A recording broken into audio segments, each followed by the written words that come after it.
Are we rolling, Mara? Yeah, you're Yay, awesome. Hello, ladies, fellas, gentlemen, friends. So excited you guys could all join us tonight. This installment of Between Two Bookshelves, brought to you by the Friends of the William Jeans Memorial Library, is what I'm really excited about because we have with us tonight our very own Lego Brick extraordinaire, Mr. Nathaniel Reichley. Yeah! Well, We're so psyched that you can be here with us. it's my pleasure. Thank you for having me. So, Nathaniel has been a longtime member of the library since you were a kid, yeah? Oh, yeah.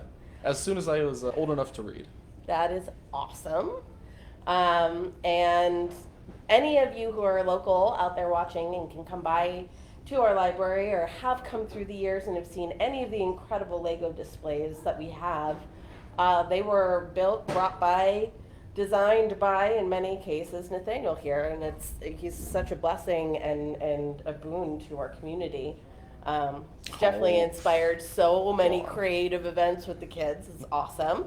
Most recent of which was the Lego Carnival. Mm-hmm. Bricks for Books. Yes, that took place just this last weekend. Tell us a little bit about that. Mm-hmm. We had done the carnival a few years ago in the past, and we started as a fundraiser to raise money for the library, and it's quite fun for its own sake too. We have around 20 or so different carnival games, all made out of Lego, from fishbowl toss to skee ball to a robot race, all sorts of things. And then on top of that, we have a big raffle section, a bake sale, and then a big build as well, where everybody comes together and contributes one block that gets put together into a nice large community build. And the community build is so cool. I personally had never heard of this. Nathaniel's talking to me about, community builds we've done. I'm like, I do not know what that means. Are you building houses? Is it a charity event? It is not. It is when a group of people come together and they each build a section of a predetermined design, right? Mm-hmm. And show us what's happening here with it. So we build a model, and we got this idea from the Lego group. They do this at when they have a Lego store grand opening or a similar event. You design a small model like this, mostly out of normal 2x4 bricks, and then every kid comes up and builds the same 2x4 brick, the same dimensions and everything, but 4 times as large. So that when we take this design and we build it the exact same way with the 4 times as large bricks, we get a nice model of this that's much larger. So this is the globe, and we have some yellow because we ran out of blue and green. But we did the same thing with this on Saturday. So if you go down to the children's section of the library, there's a nice globe about the size of this table. It's huge. Down there. It's so cool. We were able to add a little bit of additional detail as well. When you scale it up, you can get a little more precise with things like the continents, and we added in little landmarks as well, like the pyramids and the Kremlin, that sort of thing. Yeah. So this is like SD, and the one downstairs is like high definition. It's very cool. We love it. And it's amazing. We love everything. My most favorite thing you've built so far, though, everybody loves the Christmas tree that's put out with all that. This is insane. All these ornaments that were like little scenes, like Santa's elves, put out of Legos. It was amazing. But my most favorite thing was the jack-o'-lantern with the teeth. Oh, yeah. Because, what is that? All the kids submitted drawings, and then you created them. That's another program we do every year. Around September, maybe late August, we collect drawings of scary things from kids, kids in the neighborhood at the library, and then we take those drawings and we translate them into Lego. So I got a drawing from a kid of a jack-o'-lantern with scary teeth and angry eyes, and the note that if I wanted to, I could include some blood. So I took that and I did something very similar to this, great. And I built a nice big sphere, just like the Earth, and added the eyes and the teeth and the dripping blood and everything. And I'm glad you liked that. That was one of my favorites too. Was it? I loved it. And every time my son comes here, he looks for it. He's like, "This thing's awesome." So you have Charlie's stamp of approval, and that's hard to get. Like, it's basically like Mr. Beast and you, and that's it. This is a big deal. So these are some of the programs you've done with us, and they are through ColonialLUG, yeah? So tell us a little bit about this. I had no idea that there were like local groups of semi-professional Lego builders. Mhm. It's so interesting. Tell us about your organization. Right. Anyone can, everyone's welcome to build with Lego or form a group. But if you want to work with the Lego group and collaborate with them on different community projects, you form what's called a Lego users group. And as a Lego users group, you can report to Lego the different things you're doing. So we tell them we're running Bricks for Books Carnival. We do the Lego Monster Challenge every year. We do Brick Insanity Lego Club. And since we're connected with them, they'll help us out and they'll give us some Lego support for these sorts of things. So some of the prizes we have up here were given by the Lego group to ColonialLUG for community activities. And it's not just so that we can get things, it's so that we can coordinate, so that we can meet other Lego fans in the area. There are a few different lugs, as they're called, in Pennsylvania, but there's hundreds of them across the country in New Jersey, Delaware, and then hundreds of them around the world as well. And it's a nice way to get to know people in the community who build with Lego, who want to do things in their community with Lego, use it as a tool to get kids engaged with things like the library, as well as just have some fun and build with toys. Which is just so incredible. I had no idea that there's this huge network of people out there that are so passionate about this super fun, creative form of architecture. This thing that kind of heralds back to so many people's childhoods. It's just so great. It's filled with the nostalgia, and also for you a little bit of a win as an adolescent, right? Because I love this story. Back when you got really into Legos, Mhm. and you started looking into it, you found out that these organizations exist. There was a pre-existing group in the area who were just ever so slightly exclusive in their own right? And what was their rule? Yeah, there was an existing lug before we founded ours, known as PennLUG, Pennsylvania Lego User Group, but they would not allow anyone under 18, no matter what the circumstances, no matter what, to participate and to use their connection with the Lego group to help do community events. And we wanted to run a Lego Carnival here. We wanted to do the first Bricks for Books, and so we reached out to them and said, this is what we'd like to do. We'd like to join your group and become members and join the community. And they said, no, we don't want any kids. And so we decided, all right, there's no rule against LUGs having younger members. So we decided to form our own group, and we're still here thriving. And we're growing every day. And that group, I don't wish ill will on anyone, but there's a little bit of Schadenfreude in that they're struggling these days in terms of they're keeping their meetings frequent. So it's nice to see that we took the energy, formed our own group, and we're able to continue to do the events at the library that we wanted to, and that the inclusivity ends up being valuable in the end. Yeah, it's such a great story. I mean, you wanted to do this thing. You come across the group, the local group. It's Legos. It's whimsical. It's fun. It's a children's toy. It's engaging. It is a children's toy, right? This is a bunch of adult dudes and ladies that are like, oh no, children, you can't join us for Lego time. This is adults only, which is absolutely absurd. So you go out, you start your own with the support of your mom, who's been like super supportive and instrumental in all of this stuff, right? Hi, Mom. Hi. We're so glad that you could come. And you end up essentially winning, right? Well, You've got this huge organization. It's warm, it's open, it's welcome. It does active things in the community. People value. You are a Lego brick guru. Everybody knows and loves you in this library. Everybody. And you're at currently, dude, don't stop. And you're at what, currently 50 to 100 members, somewhere around there? Something around that, around 24 active members. And we've got some members from out of state as well, some people from Connecticut and Ohio who join when they can, but can't make it to every event. Yeah. And of them, how many are dungeon masters? Probably 2 or 3. Good number. Nice. So, it's a good niche to get yourself into. Hey, buddy, do you have a question? Yes. Oh, What yeah. do you mean by dungeon masters? Oh, tell us about Dungeon The Masters. only thing I can put that by is D&D. That's the one. Boom! Points for you, pal. Very brilliant. So D&D is a bit of like an insular kind of story-driven, inclusive community, and that's the type of people that Nathaniel has really found to surround himself. People that are involved and creative and like to tell stories with what they do, with their pastimes, like this incredible castle we have right here. Tell us about this, which I keep catching it out of the corner of my eye, and it is amazing. In Austria near Vienna, there's a castle, Castle Dürnstein, and it was held by Duke Leopold, the leader of Austria, in the 1190s. And today it stands in ruins, and you can go and visit it.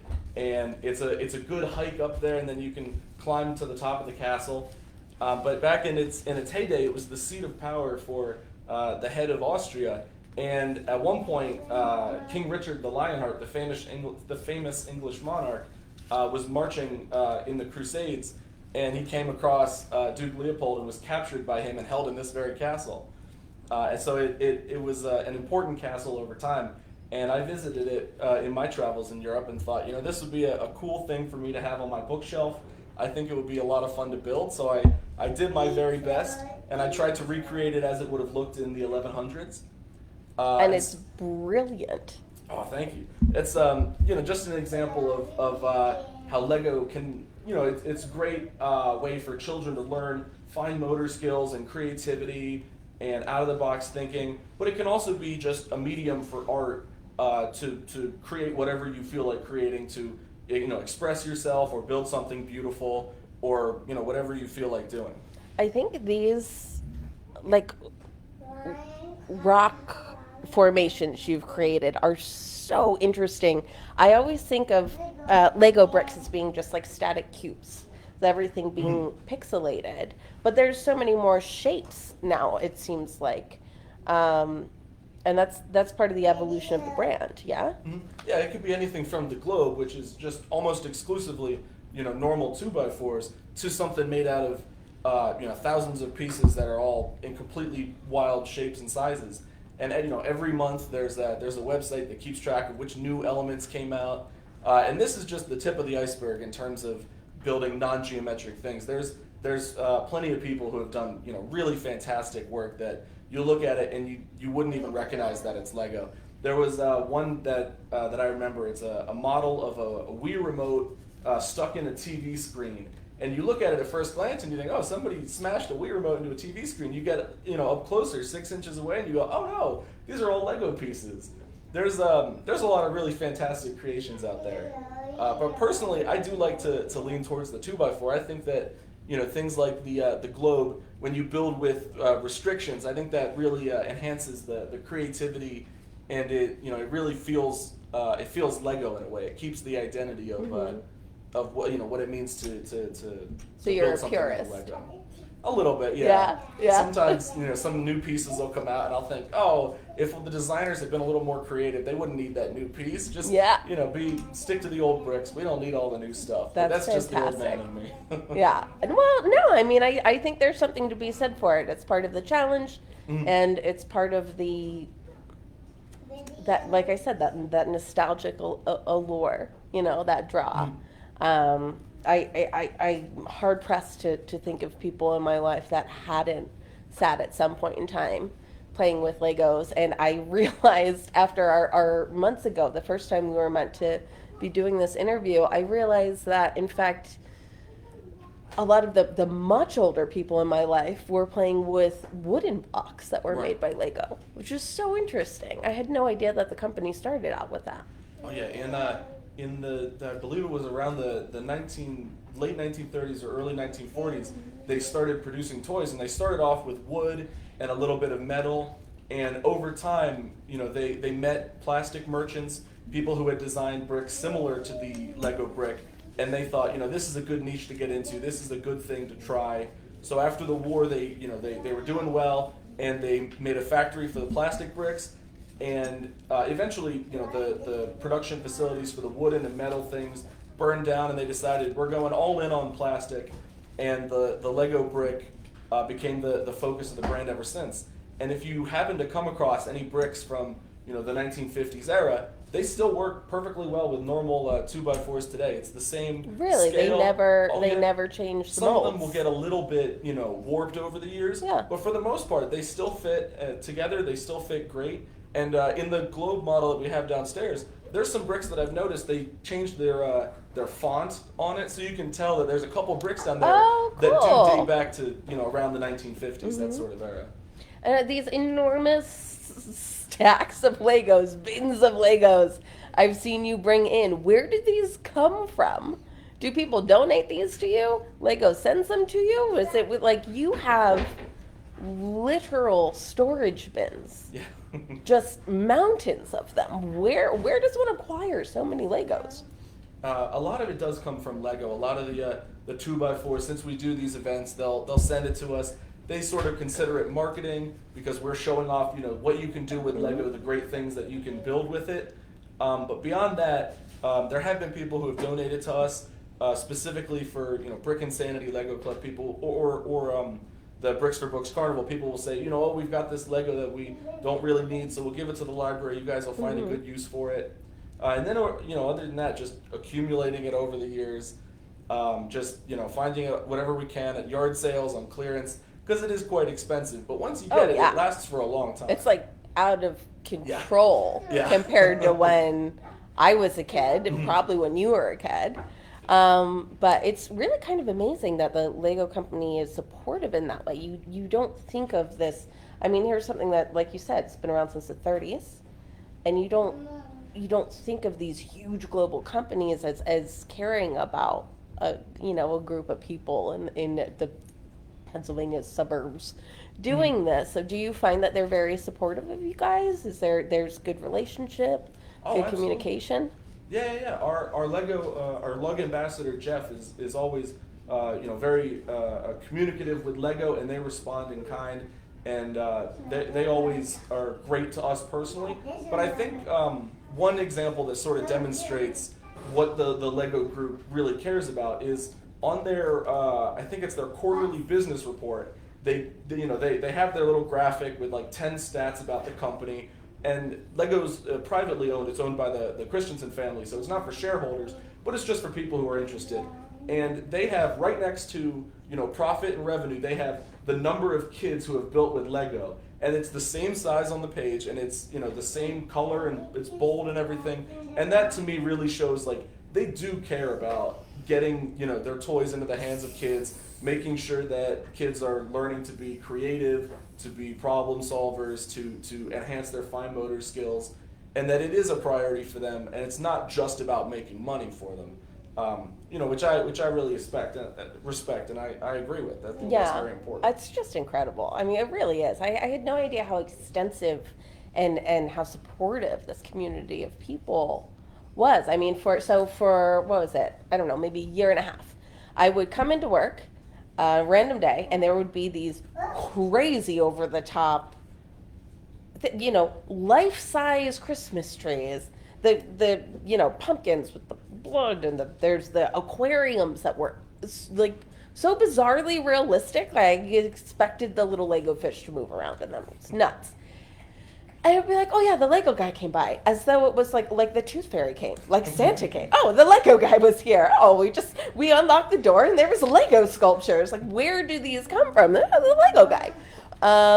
And we're not far from a Lego land. So 10, 15 minutes down the road.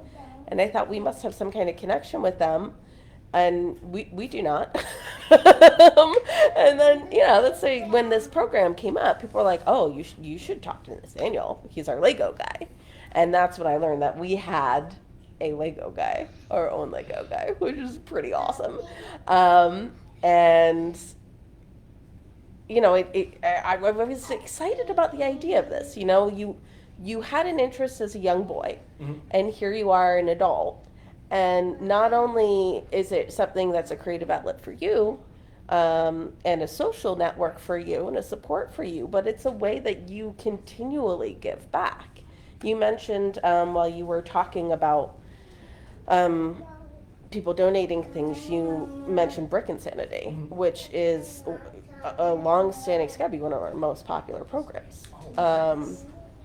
Yeah, I mean, people come from far away for this program. So tell us about, it's monthly. So Nathaniel does this monthly program at the library. It's incredible. If you live in the area, if you have a young builder, bring them, get them off their screen, and tell us a little bit about these programs. We try to do it every month. I believe the next one will be in August, but we haven't set a date yet. But it'll be on the library calendar in the future. Well, guys, did you put your names in the raffle before you go? Right there on the table. Put your names in. If you're going to leave, go ahead and put a little note down. We have prizes. Yes. So, yeah, that'd be great. Sorry to interrupt. We have such a generous amount of door prizes today that I'm loath to let anybody leave without putting a name in. We usually have one or two, and this is just incredibly generous and wonderful. So, Brick Insanity. And we try to do it every month, and every month we choose a different theme. So sometimes we'll make it about stunts motorcycles, and we'll have the little sort of motorized motorcycles, and the kids will build different obstacles and ramps and that sort of thing. Sometimes it'll be spring, and we'll bring in the green bricks to have people build green springtime things. Sometimes we'll do Brick Olympics, and it'll be a lot of games that revolve around Lego.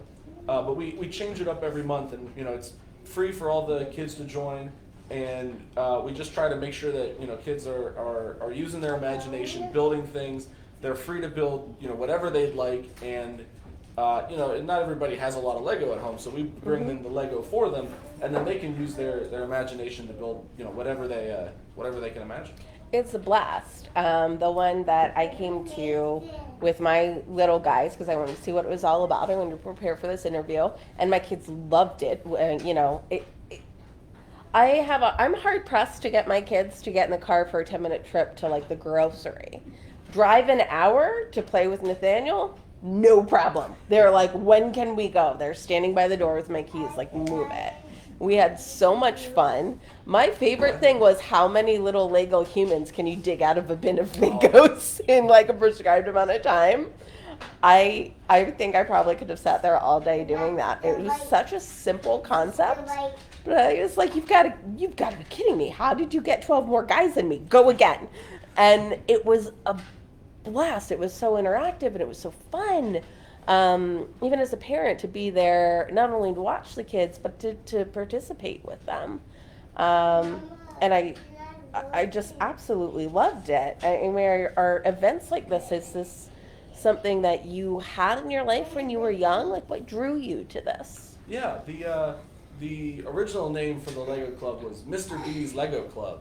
Okay. And it was founded by Mr. B. Before that, he ran Mr. B's Book Club. And he decided, since all the kids loved Lego, he would do Mr. B's Lego Club.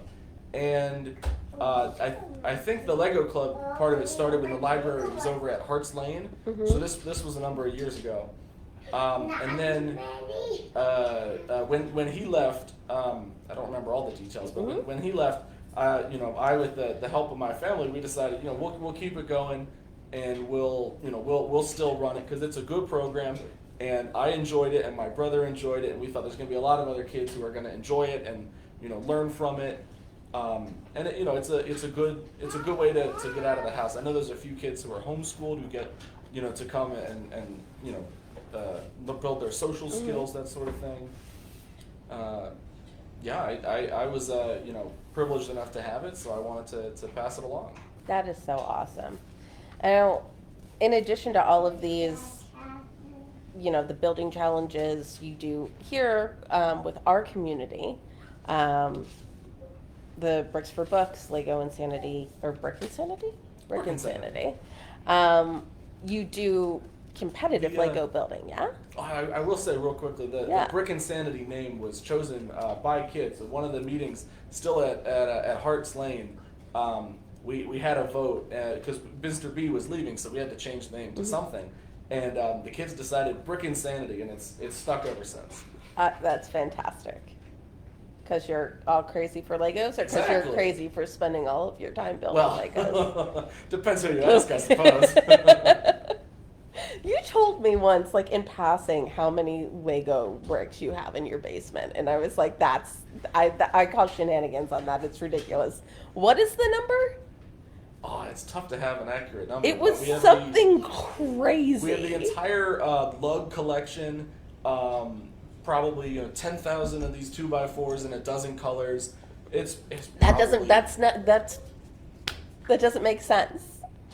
Yeah, probably like 500,000, if not more. I would say it seems like a reasonable lowball guess. You have a very long-suffering family members. I would not let my kids store 10,000 of anything in my house. That is not the thing that would happen.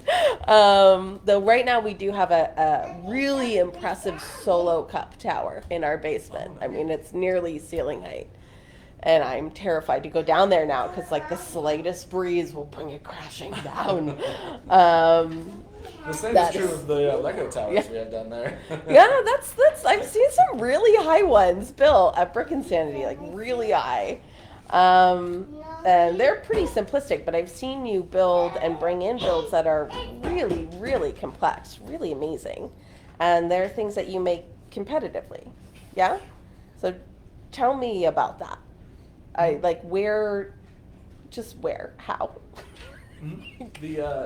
We're not as competitive as some of the TV shows or anything like that, but we have our own little in-lug challenges, and then when we go to different shows like Brick Fair, then we'll compete in their challenges as well. And let's see, what was a recent one? We had a color-themed builds, and it would be pick a color and build something out of exclusively that color, and whichever build is the most or it wasn't exclusively out of that color, it was exclusively themed around that color. So if you chose green, for example, you could build something out of all green, or you could build a solar plant or something. You could be as creative as you wanted, and oftentimes the amount of detail and creativity will determine who wins. We had a recent challenge about a castaway in ColonialLUG's court, I believe was the name of it. And it was the challenge was by Jeff, our LUG ambassador, who does a lot of great work.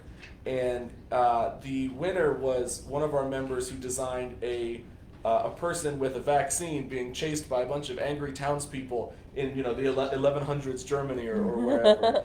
And it was very well done. It was a good creative concept, and the judges really thought that that one.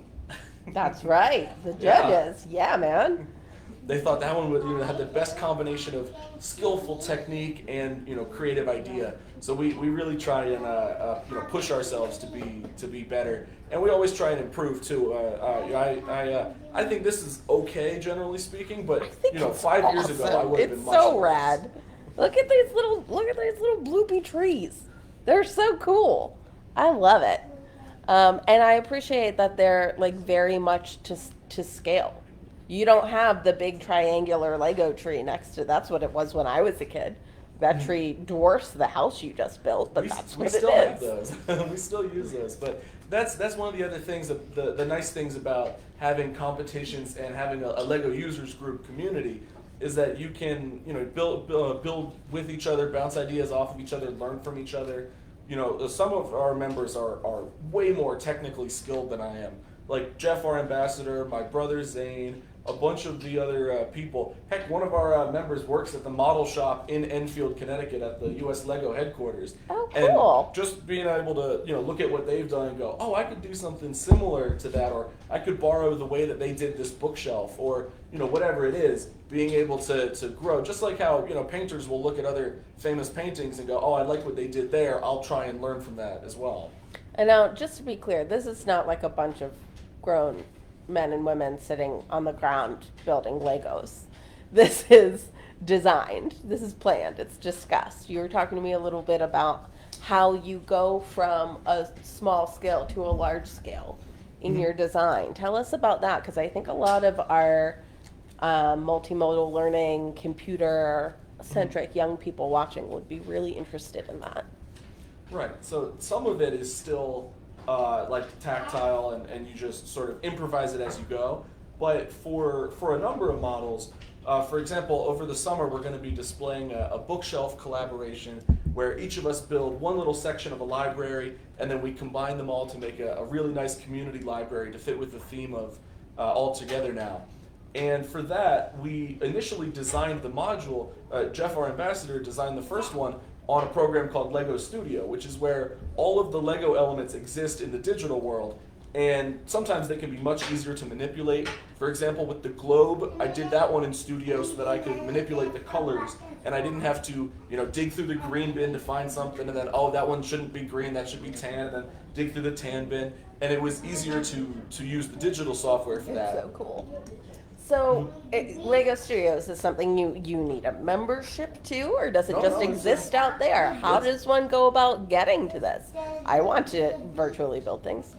It's the program officially is stud.io, because a lot of really tech programs handsome will have people. .io. A lot of really handsome yeah. people are in these LUG groups, right? Yeah. It's also a dating app. But it's downloadable for free from bricklink.com, I believe is the best, most direct way to get to it. And it's just a free way to virtually build with Lego.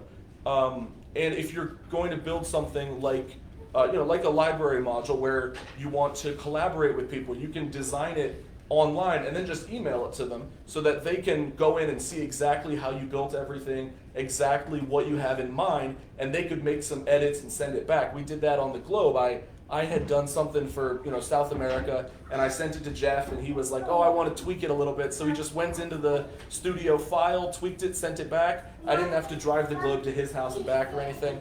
So that can be a really nice way to build collaboratively. That is and so that way, also if you cool. don't have the bricks, you can still build with it, still enter contests, that sort of thing. That's really neat. Now, how do people, here in the audience, watching at home, how do they learn about these groups, these competitions? Say somebody's watching at home like, oh my gosh, yes, this is my heart's passion. I want to join ColonialLUG. How does this work? ColonialLUG, we have a website, ColonialLUG.com. I realized as soon as we started talking that I had forgot to bring the business cards. But it's just ColonialLUG.com, ColonialLUG. And once someone is, we have Brick Insanity, which I forget the exact age. I believe it's 1st through 5th grade. And then after Brick Insanity, then once kids are teenagers, then they're welcome to join our group. So we sort of have for kids and then for teens and up. And ColonialLUG.com is for us, but there's also Snail Lug, Pen Lug, Steel City Lug. There's a whole bunch of other groups around. And when it comes to challenges, you can reach out to different groups who have them. You can reach out to different shows like Brick Fair. You can there's often different. I'm sorry. What? Brick Fair. There's conventions, a whole bunch of different conventions. Oh, like Comic-Con? Like Comic-Con. Okay. But Yeah. for Lego people. The best part about that is And that, Dungeon Masters. of course. Stud Muffins. Yeah, obviously. So. The shows are always open to the public on the weekend days, like Saturday and Sunday. Mm-hmm. So all the cool stuff is free for people to come in. No, they're not always free, excuse me. But people are welcome to come in and just see the amazing things that have been built. At a recent one, I think it was Brick World, some of our members and friends they contributed to a model called New Hashima, which is probably about as big as from that door to this bookshelf, and 6 feet tall, a beautiful city set in sort of like a cyberpunk world, and there's a lot of incredible stuff there, and learning about these sort of programs is another way to sort of get involved as well. So we're gonna open up to questions soon, but I have some that were posed to me leading up to this. So I don't know that I include myself. Hi, my name's Meg, and I'm a reference librarian here at William Jeanes Memorial Library. And while I've been sitting up at the reference desk, as we've gotten closer to this, people stop, they look at the flyers, we tell them about what's going on, coming up, you should bring your kids to this, you should come on in for that. Mm-hmm. And I got an awful lot of questions. And one of the main ones that kept coming up was like, well, what's the most, what's... How did you build that? Did you build this? See? So many questions. What do you think? Pretty cool castle, Is it right? super cool? It came from inside downstairs. A lot of the Legos are downstairs. Yeah. And Mr. Nathaniel builds them. Isn't that so cool? Yeah. Do you love them? Yeah. I love them too. Yeah, it's like a castle. It is like a castle. What's your most favorite Lego that you've seen at the library? I like castles. I like castles too. Castles are super cool. What is this big wire? This big wire is so that the whole world can hear about Mr. Nathaniel's Legos. And you're left for Lego castles. Back there. Yes. Yep. Computer. Yes. And Yes. where mommy is. And that's where Mommy is. Hi, Mommy. That's so funny. So funny. I love it. That So, was a good first question. very, very good questions. So we've got Dungeon Masters. We've got castles. We're really on this theme. It's really good. So the question that kids kept asking me was like, because I would say like, oh yeah, when you come in, you see the big Lego things, and then instantly, how big was the biggest thing this guy ever built? And I'm so curious. I mean, if you have 500,000 Legos in your basement, did you ever build like, I don't know, 500,000 Lego big fort? What's the biggest thing you've ever built? So many people have asked that. No, look. You're about to ask that. Were you? See? Good question. I would for sure build things that I could go in. Like an igloo. Funny you should say that, or because something. a while ago the Lego group sent us, I think it was around 10 to 15,000 2x4 bricks like this one, but in green. And that was their promotion this year. They sent it to, I think it was the majority of lugs in North America, but I could be mistaken. And they sent us Again, another example of Lego just being so incredibly generous and supportive of the community, which I'm blown away by. Continue. So we took our 10,000 bricks and we were building, we decided to build some stuff for the next upcoming events. I think we had something at the Morris Arboretum later. But we thought, you know what, today we're going to build a massive sarcophagus. So we made I think it was around that's an interesting life 5 choice. feet Okay.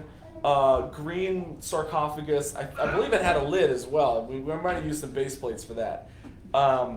And we put together the sarcophagus. That had, I think, around 10 to 15,000 pieces. There's also a video of it on YouTube, a very funny one set to the soundtrack, with all of our lug members at the time jumping up out of the sarcophagus like it was a clown car. Where? Benny Hill, yes? Benny Hill, that's right. Yeah. And so that's certainly a contender. The Wait, Christmas, why? Just Oh. why not? yeah, I don't remember. Was it part of whatever quest you guys were doing at the time, or? We just may have thought, we got 15,000 green bricks. Let's build a sarcophagus. Nice, a green one. I like it. Everybody was always sharing different things that they had built out of it. There were a few lugs who had built things that were a little bit scandalous and had to be told off because it was, not child friendly. But ours was certainly child friendly. It was just a sarcophagus.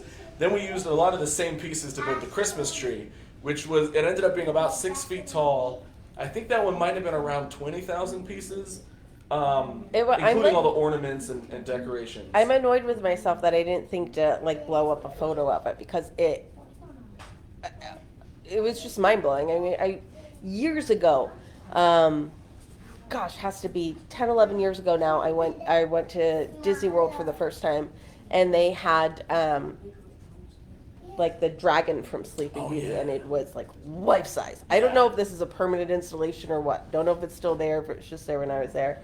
But I was speechless, floored at this thing. It was just so huge and detailed, and I think I will always remember it. It was amazing, and I have seen neat things. I've got small children. I have seen so many. Half my mantle is covered in Lego creations that cannot be taken apart. Of course not. They are made, and they must stay that way forever. But I've never had that wow response until that tree came in. And it was, and so, like, people visited that tree. People were viscerally upset when that tree went down. I remember hearing about So, Yeah, we didn't create it entirely ourselves. The instructions came from a group called ColonialLUG, and then we designed it. We added our ColonialLUG flair, and it took easily 3 or 4 of us to build it. It wasn't just me. It wasn't just one person. And then everybody contributed different ornaments. That was another one of our fun. That's really, they were to so build cool. little ornaments. Yeah, and then they were kits, those ornaments, or they were things you guys created? There were a couple inspired by kits, but I think all of them were original designs. In the Lego community, we call them my own creations, or MOCs. So a lot of times it'll be like, oh, that one was a mock, as opposed to that one was a Lego set, that sort of thing. Okay, awesome. So there's like an independent. There are terms of art in this. Oh, there's quite a few acronyms. Some of my favorites are burps and snots, which are they're acronyms for important Lego building techniques. That's what happens when a small child either crams one When up their you eat a nose or Lego, swallows yeah. one. Yeah, Exactly. What is? What are they? The burp refers to a big, ugly gray Lego brick that is called Big Ugly Rock Piece. Okay. PURP. There's also a little version called the Little Ugly Rock Piece. And you have a burp and alert. They sort of look like this sort of gray rock formation there. Meanwhile, I think this is beautiful. I'm really impressed with it. Then the snot, which is probably my favorite, is so normally you build your Lego bricks stacked on top of each other, right? But there are some pieces. Do I have any readily available? Not really. There are some pieces that let you build on the side, like a bracket, so you can build out sideways, and we call that snot for studs not on top. And that's one of the first techniques that I'll teach a kid. When they're getting really good at building, it'll be okay. Well, check out. What if we build it sideways so you can get either some added stability to the model or added detail, that sort of thing. And it really, if you're building to make something look photorealistic, that can be a very valuable asset in your catalog. It's very valuable. I've noticed at the Brick Insanity gatherings, you very frequently have a challenge for how tall can you make it? Or we've got 2 tables and they are far apart and you've got to make a suspension bridge. How are you going to get it to not cave in? And you really teach a lot of really interesting physics and architecture with it, which is an application I really didn't see until we had this room full of kids, which I thought you were a lunatic. The amount of Legos that you brought in and the amount of small humans that went charging into this room, I was like, it's going to be just like confetti. There's going to be trash, but everybody was so respectful, and they really seemed so engaged and to learn so much. And I forget why I started talking about that, but I was just impressed with it. One of the things you kept heralding back to when we were talking about this interview was the value you see in Legos for kids, and that is, I think, one of the coolest ones. So. Oh yeah, and that's just scratching the surface. That there's way more you can do. We have another program where we have rubber band powered cars, and we'll change up the size of the wheels, the number of rubber bands, the number of wheels to see how it affects the driving. And there's a Lego program, Lego Education, where they provide sort of kits for teachers to buy and use in their classrooms. And there are other lugs who have done way more than we have in terms of designing engineering things to teach kids. That is awesome. So interesting. We are at not quite 15 minutes left here, friends. So I would love to open this up for discussion and questions, conversation. Does anybody have anything they're curious about? Yes, my friend. I was first curious on what the biggest Lego thing he ever made, but the biggest Lego brick he has ever seen now. Okay, so the question was the first curiosity was the biggest thing you ever made, and we think that's the sarcophagus. The sarcophagus or the Christmas tree? Or the tray. Two, yeah. But then the biggest Lego brick? Yes. the biggest Lego brick you ever saw? The one that ColonialLUG dropped when your group overtook. No. I think the biggest model would probably be something at a Legoland, because they really build fantastic things. In terms of like an individual piece, that sort of thing, I don't know. They used to make Legos of all sorts of sizes. Today they do Lego bricks and they do Duplo bricks, which is a little bit larger, but they used to do bricks that were even larger for different ages of kid or for different purposes. Do you mean like a something built to put together? Just one brick? Because I have some big ones at Uh-huh. my house. That's really cool. Do you build neat things with them? No. What? It's hard. Well, you gotta come on into Brick Insanity so you can learn some more building I techniques. use Lego bricks now. Okay. Cool. There's My a sister's getting really into it. Awesome. there's a wheel that's about, I think, 8 inches in diameter that they used to put in old Lego sets. That might be the largest brick that I can think of. That's cool. I'm sure Jeff is at home watching the stream, screaming, "It's this one, Nathaniel. This is the largest piece." He knows he's got an You're an encyclopedic ambassador. knowledge. How does one become an ambassador? Well, if you win elections to be the head of a lug, then you join the Lego Ambassador Network, and you get to talk to other lugs all around the world, and the Lego group directly to coordinate events and communicate about different challenges and that sort of thing. Cool. So there are like a lot of Model UN kids that join LUG, and so it was just a natural progression. I mean, it varies per lug. There are some who have like yearly elections to pick the leader. For us, Jeff is a little bit of a benevolent dictator. Nobody has ever challenged his authority, so he's never had to face opposition in an election. And I'm sure he'd win, though. He would absolutely have the answer for you in a minute. I'm sure. I think it's one of the big wheels. That's the biggest one I can think of. That is very cool. Do we have any other questions from our friends online or out there in the I audience? have one more. Oh, absolutely, friend.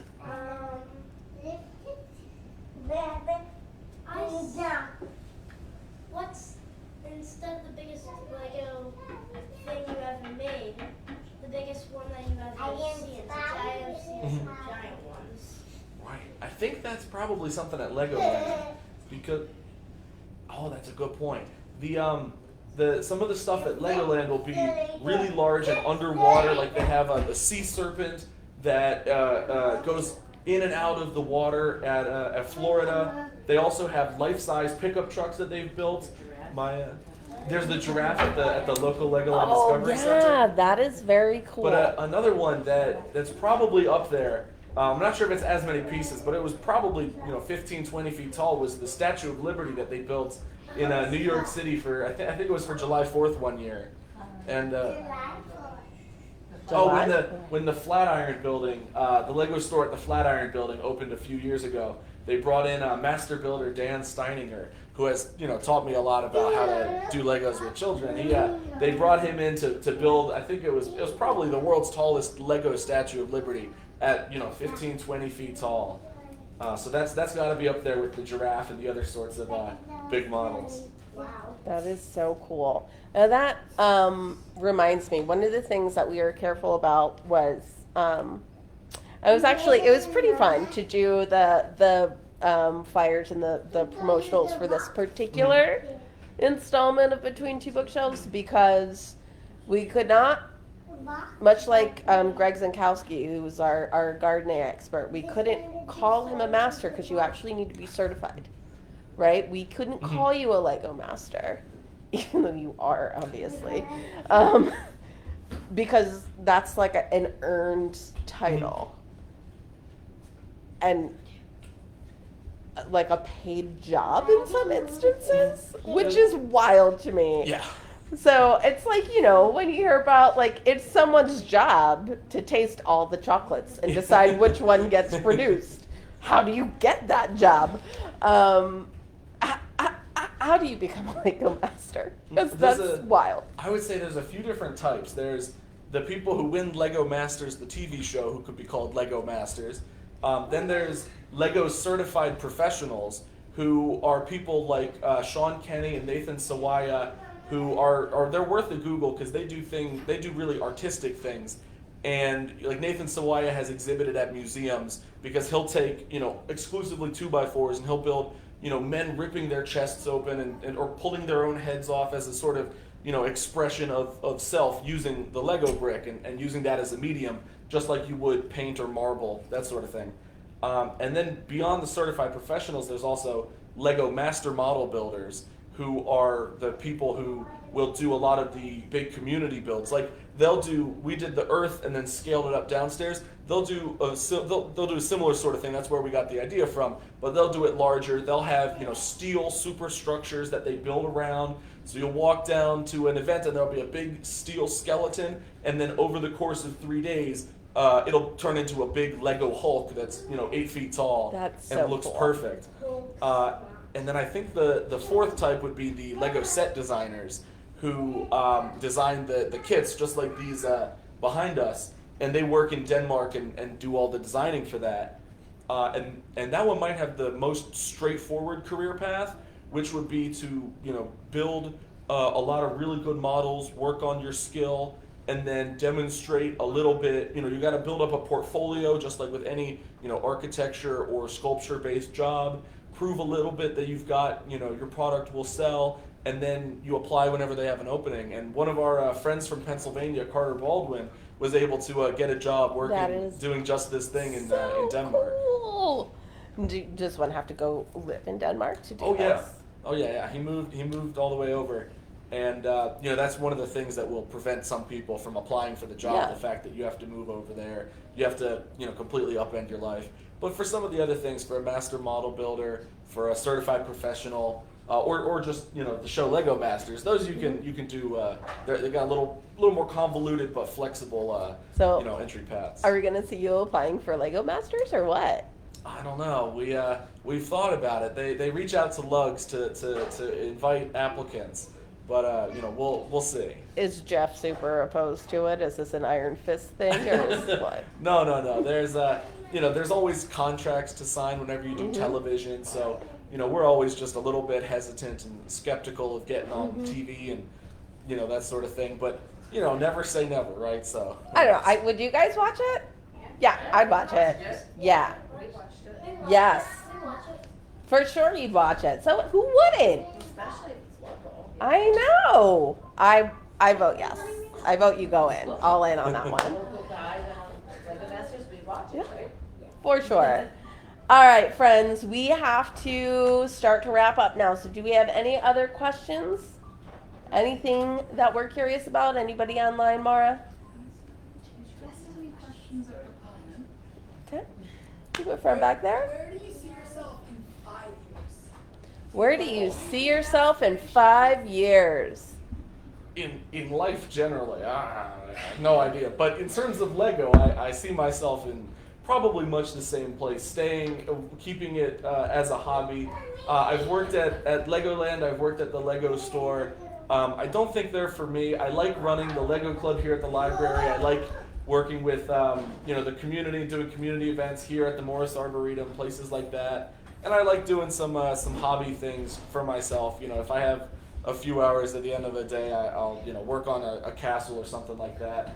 I don't think I'll be pursuing it professionally, but again, you never know, right? It could happen. Who's to say? So for people watching, you do all these amazing things with us here at William Jeans, and you've mentioned the Morris Arboretum. If people were interested in getting your help or getting your involvement in things, they'd reach you through the ColonialLUG website. ColonialLUG.com. We've got a contact form. We also have a ColonialLUG email. I'm pretty sure it's coloniallug@gmail.com. Okay, and we'll link this in the bottom of the video of our in the comments, so that anybody out there can find it. Already done. Mara's on it. You're the best. All right, friends. I think it's about that time to shut down and do our raffle. So everybody, please join us. Warm round of applause here for our friend Nathaniel. I'm so happy you could come, man. This is so great. pleasure. I Thanks for really having me. appreciate it. We're going to go ahead and shut down now, and we'll do our drawing if all of our friends have their names in the bucket. If you don't, get over there and jot them down right quick. You do? All right. And we're going to get on with that.